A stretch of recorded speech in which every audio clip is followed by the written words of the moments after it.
Hello students, welcome back in functional English classes of the second chapter Face to Face with Ahimsa, written by our father of the nation Mohandas Karamchand Gandhi, who is fondly known as Mahatma Gandhi. दोस्तों, आप इस नाम से भली भांति परिचित हैं, बचपन से आप सुनते आ रहे हैं, पढ़ते आ रहे हैं।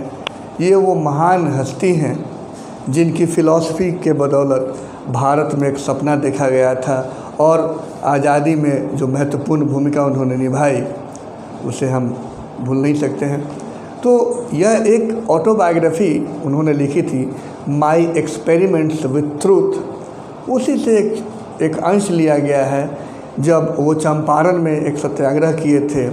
चंपारण के लोगों को वो नहीं जानते थे, यहाँ तक कि चंपारण के लोग खुद चंपारण से बाहर नहीं गए थे, लेकिन वहाँ के लिए जो उन्होंने अंग्रेज़ों से लड़ाई लड़ी, अपने विचारधारा की लड़ाई लड़ी, बिना किसी खून खराबे की, बिना किसी लड़ाई की, तो एक ऐसा संघर्ष और उसमें जीत हासिल की, फतेह हासिल की, तो उनको इससे कैसे प्रेरणा मिली और कैसे बल मिला आगे की लड़ाई को जारी रखने के लिए, इसके बारे में वो चर्चा करते हैं कि ऐसी कौन सी शक्ति है जो काम करता है। और उन्होंने एक पहलू को पकड़ के चला और हमेशा जब से उनका आत्मज्ञान हुआ एंड सेल्फ एनलाइटनमेंट हुई, तो उन्होंने एक सच जैसे शब्द ट्रूथ, इसीलिए उन्होंने टाइटल दिया था माई एक्सपेरिमेंट्स विथ ट्रूथ। सच के साथ एक्सपेरिमेंट करना, प्रयोग करना, उन्होंने प्रयोग किया और ये सबसे बड़ा सच सफल साबित होता है। ये आप हमेशा याद रखिए, सच सामने ज़रूर आता है और उसकी जीत होती है। ट्रूथ प्रिवेल्स, सत्यम सत्यमेव जयते उसका हिंदी होता है, यानी सत्य की जीत होती है, सच हमेशा जीतता है। हाँ, थोड़ी देर हो सकती है, कारण क्या है कि बुराई में ताकत बहुत होती है, शक्ति बहुत होती है, लेकिन उसमें उम्र बहुत कम होती है, तो उसका खात्मा होना तय है, उसका अंत होना तय है। सच उजागर होती ही होती है हमेशा। तो वही प्रयोग करते हैं, एक्सपेरिमेंट करते हैं कि क्या सत्य से कोई लड़ाई जीती जा सकती है, कोई संघर्ष में विजय प्राप्त किया जा सकता है। तो वो एक कंक्लूजन निकालते हैं कि हाँ, ठीक है। जैसे हमने पिछले लेक्चर में जो पहला चैप्टर है जो स्वामी विवेकानंद के द्वारा लिखा गया है, इंडिया आवर मदरलैंड, उसमें वो क्या आह्वान करते हैं। सभी ग्रेट फिलोसफर्स हैं, हमारे धरोहर हैं, भले वो शरीर से जीवित नहीं हैं, लेकिन उनकी फ़िलॉसफी, उनके विचार वो हमेशा अमर रहेंगे, क्योंकि उसमें सच्चाई है, उसमें ऊर्जा है। वो हमें प्रेरित करते रहेंगे, हमें दिशा निर्देश देते रहेंगे। बुरी शक्तियाँ आएंगी, उसके तितर बितर करने की कोशिश करेंगी, लेकिन वो मर नहीं सकता है, वो अमिट है फिलॉसफी। तो वो क्या करते हैं स्वामी विवेकानंद, वो कहते हैं अपने नौजवानों को, चूँकि वो एक फ्यूचर हैं, ठीक है, वो धरोहर है इस देश के, उनका आह्वान करते हैं कि वो एक साथ आएँ, सभी जाति धर्म को भूल कर, ठीक है, हिंदुइज़्म को लेकर चलते हैं। लेकिन उसमें ऐसा नहीं है कि सिर्फ हिंदू शब्द जो है वो हिंदू धर्म के लोगों के लिए है, नहीं। हिंदुइज़्म एक फ़िलॉसफी है, उस फिलॉसफी को लेकर आगे चलना है। और उस फिलॉसफी में क्या है, हिंदुइज़्म को समझिए।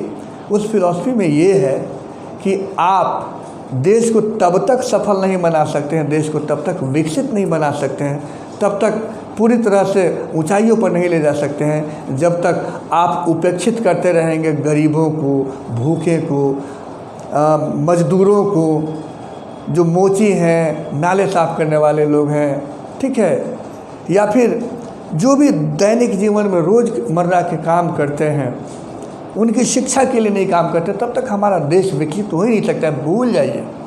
तो इसलिए आह्वान करते हैं, अलग अलग उदाहरण देते हैं, और तब वो कहते हैं कि तब हमारी जो मदरलैंड है वो वेट कर रही है, प्रतीक्षा कर रही है कि कब ये नौजवान जागें और तब हमें जगाएं। उसी प्रकार से इस लेक्चर में आज हम जानेंगे फेस टू फेस विद अहिंसा।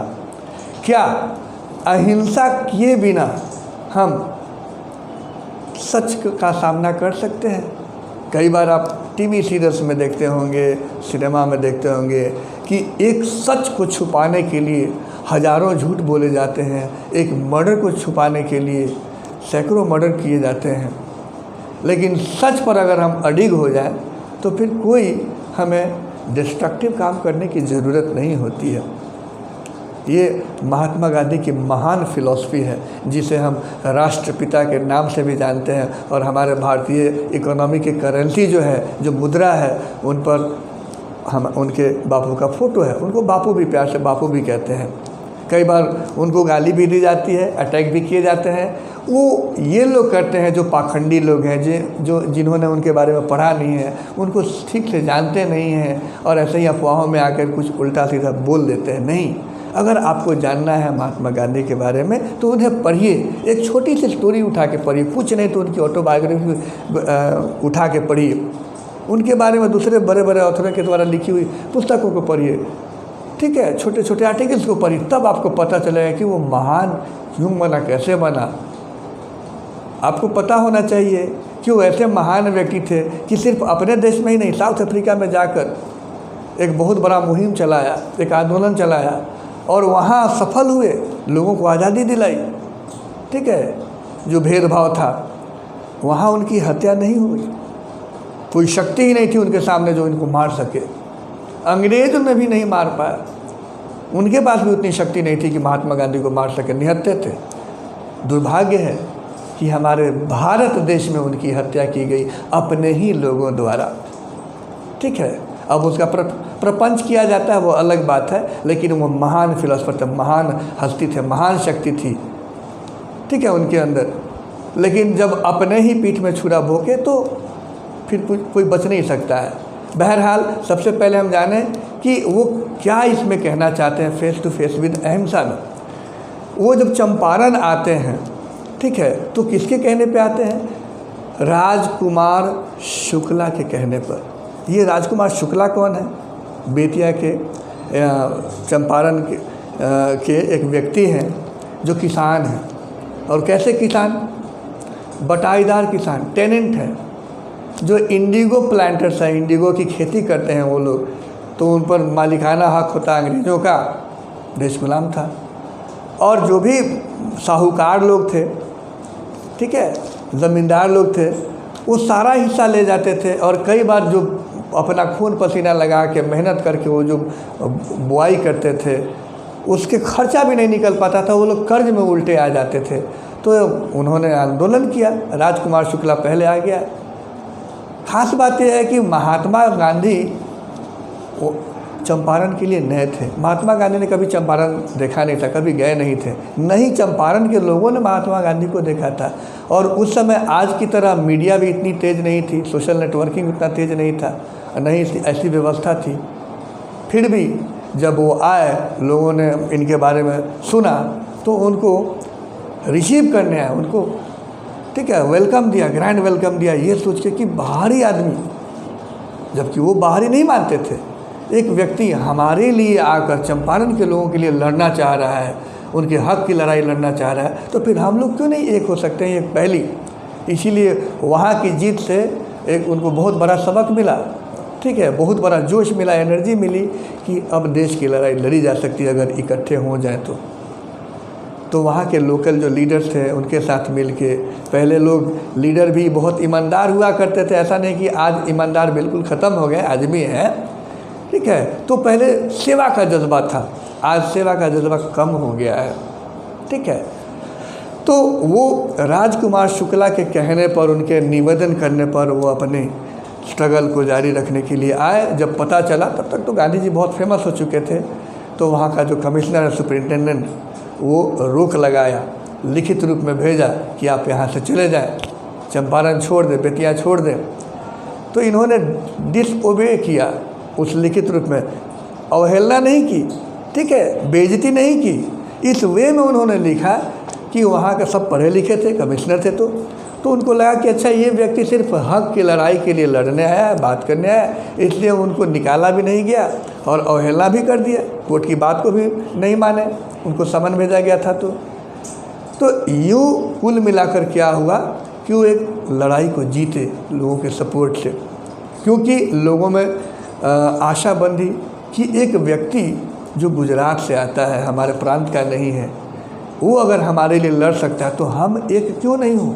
उस समय उन्होंने वकीलों को भी बहुत फटकार लगाई थी, ठीक है।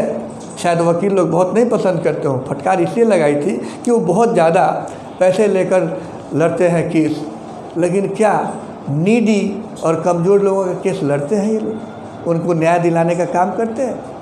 तो तब कुछ वकील लोग जो हैं तैयार हुए कि बिना पैसे के भी ज़रूरत पड़ेगी तो अपना बल देंगे, अपना ज्ञान देंगे, अपना नॉलेज से उनकी लड़ाई लड़ेंगे। अपने लिए सिर्फ सब कुछ प्राप्त कर लेना, सेल्फ में जीना, ये ज़िंदगी नहीं है। ज़िंदगी का मतलब है, इंसान होने का मतलब है कि आम मासेज के लिए आप जितने भी पढ़ेंगे इसमें माई एक्सप्लोरेशन ऑफ आइडियाज़ में, तो हर फिलोसफर्स ने, हर बड़े महान लेखक ने एक कॉमन कंट्रीब्यूशन की बात की है, एक ड्यूटी की बात की है, एक रिस्पॉन्सिबिलिटी की बात की है कि जो समाज में कंट्रीब्यूट करता है वही महान होता है, वही बड़ा होता है, और उसको नेम फेम की लालसा भी नहीं करनी है, वो अपने आप जुड़ जाता है। Great philosopher writer William Shakespeare कहते हैं, what's there in a name, नाम में क्या रखा है। लेकिन आप ध्यान दीजिएगा कि इस बड़ी फिलॉसफी के नीचे एक लाइन भी लिखा रहता है, वो नीचे उनका नाम लिखा रहता है कि ये स्टेटमेंट किसका है, तो विलियम शेक्सपियर का है। तो आपको कर्म सिर्फ करना है, आप कर्म करिए, नाम अपने आप जुड़ जाएगा, फेम अपने आप मिल जाएगी, प्रसिद्धि अपने आप मिलेगी, लोग आपको प्यार करेंगे, लोग आपके लिए सामने आएंगे, आपको उतरना पड़ेगा। विवेकानंद भी कहते थे कि ऐसे लीडर नहीं बना जा सकता है, लीडर बनना है तो आप उतरिए, अपनी जान की कुर्बानी देने के लिए आगे आइए, तब लोग आपकी बात सुनेंगे, आपको विश्वास करेंगे। एसी में बैठ के और निर्णय देते रहिए, फैसला सुनाते रहिए, कोई नहीं सुनेगा, ठीक है। तो आगे आना पड़ेगा, उतरना पड़ेगा, सेवा की भावना होगी, तब सभी लोग आपकी बात सुनेंगे। तो ये लोग क्या किए, वो उतरे, महात्मा गांधी उतरे, विवेकानंद उतरे। तो जो फिलोसफर जब उतरे आम मासेज के बीच में लोगों को जगाने का काम किया, तो ये महानतम काम है कि कैसे आप अहिंसा किए बिना सच से सामना करना, अपनी लड़ाई को रखना, अपनी बात को रखना, अपने हक के लिए आवाज़ उठाना और जीत हासिल करना। याद रखिएगा, महात्मा गांधी कहते थे कि सबसे बड़ी और ताकतवर जो वेपन होती है वो आपकी शिक्षा तो है ही, उससे बड़ी वेपन है अहिंसा। जब आप सिर्फ खड़े हो जाइए बिना हथियार उठाए, ठीक है मारना चाहते हो मारो, आप सिर्फ इतना कह दीजिए चुपचाप खड़े होकर कि मारो, शायद सामने वाला मार नहीं पाए। इतनी ताकत होती है। छोटे बच्चे को देखिए ना, कई बार आपकी गोद में ही आकर हाथ चलाना शुरू कर देता है, आपको बखोटना शुरू कर देता है, लेकिन आप क्या करते हैं, उसको उठा के पटक देते हैं? नहीं, उसमें एक ताकत है। कौन सी ताकत है? प्राकृतिक ताकत है, जिसको मासूमियत कहते हैं। उसमें मासूमियत कूट कूट कर भरी रहती है। वो इतनी ताकतवर है कि वो आपके ऊपर लद जाता है, आप उसको उठाने के लिए विवश हो जाते हैं। तो उस अहिंसा की वो बात करते हैं, इस ट्रुथ की ताकत की वो बात करते हैं। इस चैप्टर में महात्मा गांधी यही हमें सिखाने की कोशिश करते हैं, हमें लेसन देने की कोशिश करते हैं कि अगर हम एक हो जाएं, और वो पूरे भारत को अपना एक मानते थे। जब उन्हें कमिश्नर ने बोला कि आप आउटसाइडर हैं, प्लांटर्स और ज़मींदार के बीच की बात है, आप इसमें मत पड़िए, तो उन्होंने ये मानने से इनकार कर दिया कि मैं आउटसाइडर हूँ ही नहीं, ये पूरा देश हमारा है, हम इस देश के वासी हैं, ठीक है। तो जब पूरा जिम्मेदारी अपने ऊपर जब लेने की बात सोच रखते हैं, तो फिर जब काम आगे बढ़ेगा, फिर आपके साथ लोग जुड़ते चले जाएंगे। तो फिर से कहना यह है कि नौजवानों को पहले शिक्षित करने की ज़रूरत है, शिक्षित होने की ज़रूरत है, सही ढंग से पढ़ाई करने की ज़रूरत है, तब समाज के प्रति जिम्मेदारी आएगी। इस चैप्टर से यही वो निष्कर्ष निकलता है। Thank you very much for watching, keep on watching, sharing and subscribing. अगले आप चैप्टर के लिए इंतज़ार करें। Thank you.